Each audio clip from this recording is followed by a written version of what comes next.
Assalamualaikum warahmatullahi wabarakatuh. Tabi pun, ya pun. Hai semua, apa kabar? Hari kedua masa pengenalan lingkungan sekolah di SMP Negeri 1 Gunung Alip. Masih semangat kan?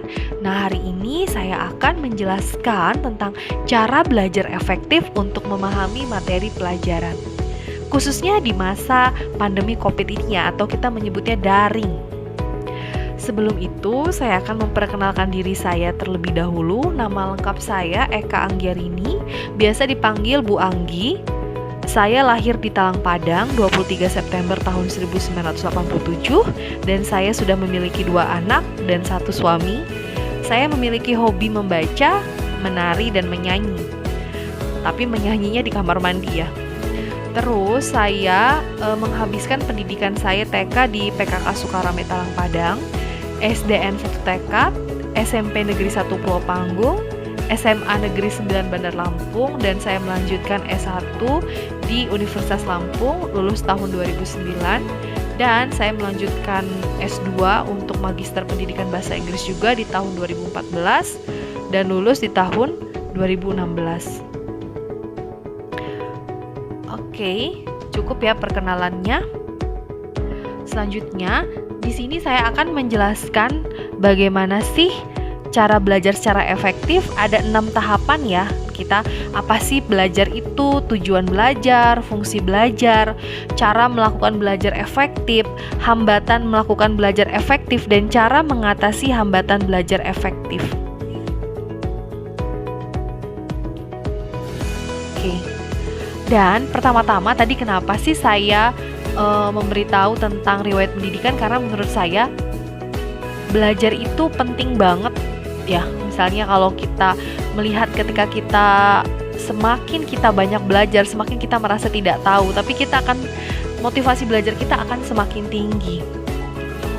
Selanjutnya, pengertian belajar itu menurut Hilgard dan Brouwer, mereka mendefinisikan belajar sebagai perubahan dalam perbuatan melalui aktivitas, praktek, dan pengalaman. Ternyata saat kita melakukan aktivitas, praktek, terus kita mendapatkan pengalaman, itu ternyata belajar. Lanjut, tujuan belajar efektif. Kalian bisa lihat di layar, ada 3 ya. Apa sih tujuan belajar efektif itu? Terus fungsi belajar efektif itu dapat membantu siswa untuk meningkatkan kemampuan yang diharapkan sesuai dengan tujuan yang ingin dicapai. Terus cara melakukan belajar efektif itu menurut Francis P. Robinson, dia memiliki teknik yaitu SQ3R, ini bahasa Inggris, Survey, Question, Rate, Recite, and Review.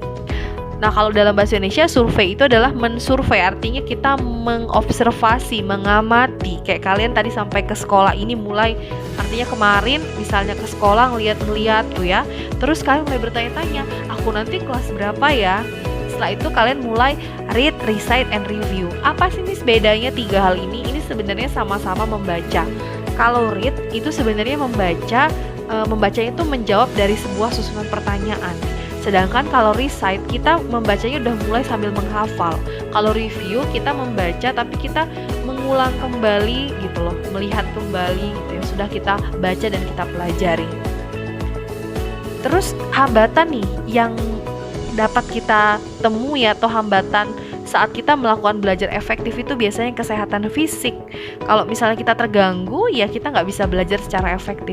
Intelijensi, kecerdasan itu ternyata bisa mempengaruhi. Kebanyakan dari kita tidak mengetahui jenis kecerdasan yang kita miliki. Kalian harus ingat kata Howard Gardner, kecerdasan itu ada 8. Jadi ketika anak pintar berolahraga itu sebenarnya cerdas ya, gitu. Terus kita tuh kadang punya kebiasaan buruk tuh malas, suka menunda-nunda. Atau malah kita punya persepsi negatif tentang diri kita, ih males, ih gak bisa gitu ya. Terus faktor dari luar, lingkungan, sarana prasarana, meja tulis yang kurang bersih, pengaruh teman dan keluarga yang kurang memberi dorongan. Mungkin ini kalau misalnya dibuat daring pun hampir sama ya, cuman mungkin bedanya kalau sekarang mungkin ada gangguan game dan sosial media ya. Cara mengatasi hambatan atau maksudnya bagaimana sih kita mengurangi atau meminimalisasi supaya kita dapat mengatasi hambatannya itu gitu untuk melakukan belajar secara efektif. Yang pertama ya menjaga kesehatan jasmani, menumbuhkan rasa percaya diri, membangun motivasi diri, dan belajar menjaga emosi. Selanjutnya, kalau faktor dari luar, kita bisa mencari tempat belajar yang nyaman, sejuk, dan tenang. Atau kalian mulai melengkapi sarana dan prasarana belajar. Misalnya, kalaupun misalnya tidak punya ponsel, ya kita bisa memanfaatkan ponsel orang tua kita. Atau memang kalau kita tidak punya ponsel, kita misalnya bisa ke sekolah melihat sumber belajar dari guru langsung, walaupun dengan cara tetap menjaga protokol kesehatan ya. Terus merapikan meja belajar, ternyata itu sangat mempengaruhi mood kita pada saat belajar. Terus bertemanlah dengan teman-teman yang suka belajar, karena katanya kalau orang jual minyak wangi, kita akan kena wanginya. Terus minta orang tua untuk mengingatkan kita gitu ya, supaya kita tetap termotivasi untuk belajar. Lanjut kita, nah sekarang kita akan ke bagian selanjutnya, yaitu strategi belajar di masa COVID-19. Mungkin saya pribadi belum pernah merasakan ini ya, artinya perubahan pada masa pandemi, merubah semua orang, merubah semua gaya belajar, merubah sistem belajar. Nah, di kegiatan belajar mengajar di SMP Negeri Gunung Alif, kita punya namanya blended learning, atau metode dengan cara mengkombinasikan daring dan luring. Daring apa, Miss? Atau Bu? Dalam jaringan dan luring di luar jaringan. Jadi dalam jaringan itu kita menggunakan WhatsApp yang kalian gunakan sekarang, YouTube, Google Classroom, Google Form tuh. Kalau yang berhubungan sama gadget atau gawai kita namakan dalam jaringan atau daring. Kalau luring itu luar jaringan atau kita bisa menyebutnya tatap muka. Tapi karena kita masih pandemi, luring di sekolah kita diperuntukkan bagi yang tidak memiliki kuota atau tidak memiliki ponsel, bisa ke sekolah untuk meminta tugas atau menanyakan atau meminta penjelasan tentang materi yang sudah diajar.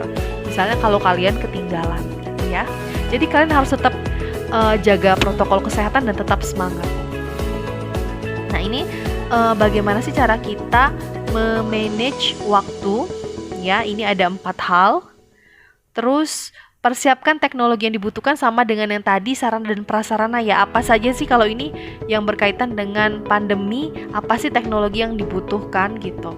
Terus belajarlah dengan serius. Nah, ini ada beberapa tips yang bisa kalian baca bagaimana sih supaya belajar dengan serius. Terus ini yang paling penting, jaga komunikasi dengan guru, wali kelas, dan teman kelas. Ini berbeda dengan waktu kalian di sekolah dasar. Kalau di SMP, guru wali kelasnya ada, guru mata pelajaran ada. Dan ingat, ketika menghubungi guru, mulailah dengan kata yang sopan dan santun. Perkenalkan diri kalian, apa tujuan kalian menghubungi guru tersebut melalui WhatsApp ya. Gunakan bahasa yang baik, santun, ketikan yang sesuai dengan PUEBI atau ejaan yang benar. Terus menghubungi di jam-jam kerja, bukan tengah malam ya gitu, jadi tahu waktu. Mungkin itu aja dari Ibu. Terima kasih atas perhatiannya. Mohon maaf lahir dan batin, dan semoga kita sukses dan sehat selalu, dan kalian betah di SMP Negeri 1 Gunung Alif. Dan satu lagi, tetap jaga protokol kesehatan. Wabillahi taufiq wal hidayah. Wassalamualaikum warahmatullahi wabarakatuh. Bye.